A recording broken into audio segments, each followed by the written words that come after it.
সারা বাংলার মানুষের ভালোবাসায় সিক্ত শহীদ শরীফ ওসমান হাদিকে গত ২০ ডিসেম্বর বিদ্রোহী কবি কাজী নজরুল ইসলামের সমাধির পাশে সমাহিত করা হয়েছিল এবং দেখছেন যে তার সমাধিকে কেন্দ্র করে সারা বাংলাদেশের মানুষের আগমন ঘটছে তার সমাধিস্থলে। এই মুহূর্তে আমরা রয়েছি ঢাকা বিশ্ববিদ্যালয়ের জাতীয় কবি কাজী নজরুল ইসলামের সমাধির পাশে এবং এখানকার সর্বশেষ অবস্থা আপনাদেরকে দেখানোর চেষ্টা করছি। বাংলাদেশের বিভিন্ন প্রান্ত থেকে জনসাধারণ মানুষ ছুটে আসছেন শহীদ শরীফ ওসমান হাদির সমাধি দেখার জন্য। আমরা দেখেছিলাম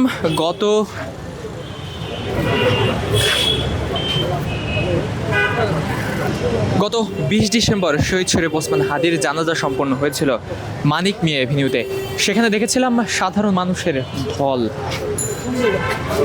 মূলত গত ১২ ডিসেম্বর নির্বাচনী প্রচারণা চালানোকালে শহীদ শরীফ ওসমান হাদি গুলিবিদ্ধ হয়ে ঢাকা মেডিকেলে ভর্তি হয়েছিলেন এবং সেখান থেকে উন্নত চিকিৎসার জন্য সফল অস্ত্রোপচারের পর রাজধানী এফআর কেয়ার হাসপাতালে ভর্তি করা হয়েছিল। সেখান থেকে উন্নত চিকিৎসার জন্য গত ১৫ই ডিসেম্বর তাকে রাজধানীর এফআর কেয়ার হাসপাতাল থেকে সিঙ্গাপুরে নিয়ে যাওয়া হয়েছিল।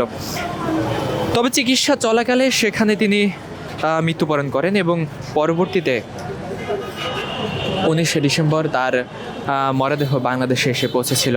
বাংলাদেশ এয়ারলাইন্সের একটি বাণিজ্যিক বিমানে কিন্তু তার মৃতদেহ বাংলাদেশে পৌঁছেছিল। তারপরে দেখেছিলাম সাধারণ মানুষ, বাংলার ছাত্র জনতা তারা কিন্তু শরীফ ওসমান হাদির মৃত্যুতে বিক্ষোভে ফেটে পড়েছিল এবং দেখছেন যে গত ২০ ডিসেম্বর জাতীয় কবি কাজী নজরুল ইসলামের সমাধির পাশেই, ঠিক সমাধির পাশেই কিন্তু তাকে সমাহিত করা হয়েছিল এবং সারা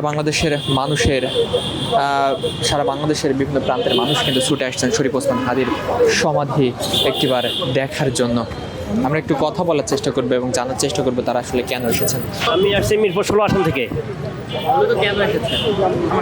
আসছি বিপ্লবী বীর শহীদ ওসমান হাদির সমাধিস্থলে একটু মনের আবেগটা প্রকাশ করার জন্যে।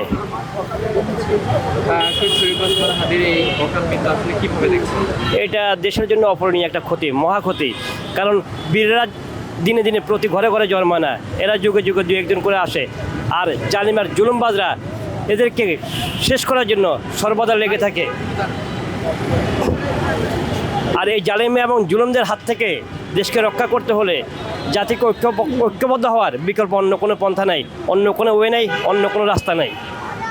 দর্শক, আমরা দেখছি পরিবার পরিজন নিয়ে অনেকেই কিন্তু শহীদ শরীফ ওসমান হাদির সমাধিস্থল কিন্তু দেখতে এসেছেন। আমরা আরেকটু কথা বলার চেষ্টা করব। আপনি কোথা থেকে এসেছেন? আমি উত্তরা থেকে এসেছি। আমি আসছি সকালে ভোরে ফজরের পরে আমার ছেলে ঘুম থেকে উঠে বলছে, বাবা আমি হাদির কাছে যাব, হাদি ভাইকে দেখতে যাব। তাই সকালে আমার স্ত্রী সন্তান পরিবার নিয়ে এখানে আসছে।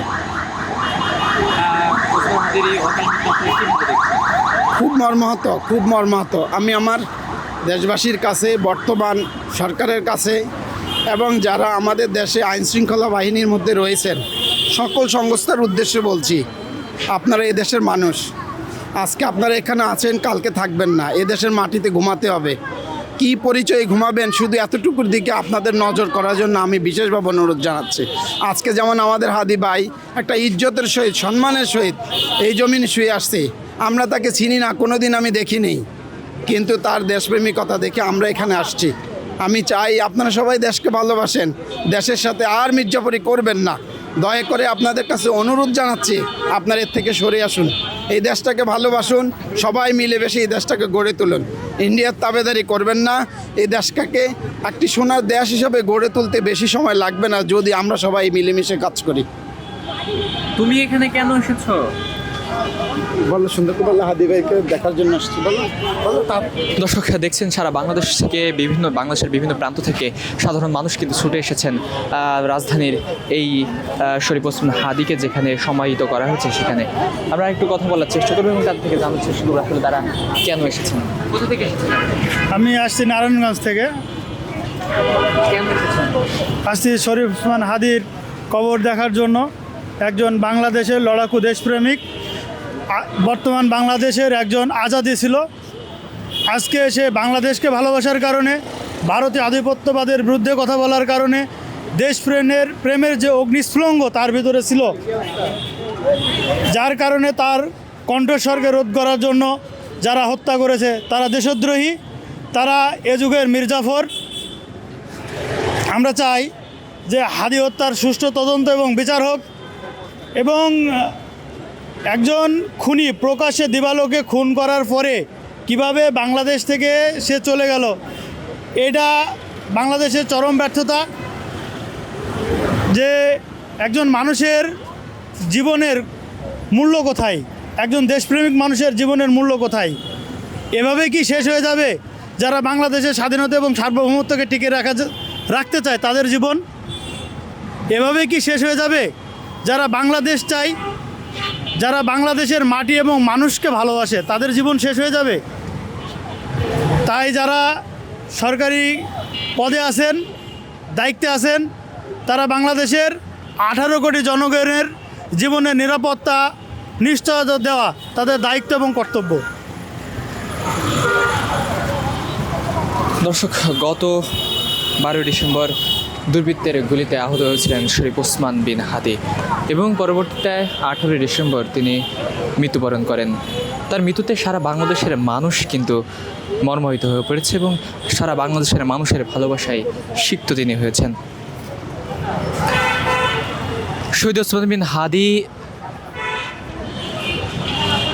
পৃথিবী ছেড়ে চলে গেলেও বাংলার মানুষের মন থেকে কিন্তু তিনি এখনও যায়নি। শরীফ ওসমান হাদির বিদায়ের ক্ষণে একটি কথাই বলতে চাই, অনন্ত মহাকালে মোর যাত্রা অসীম মহাকাশের অন্তে।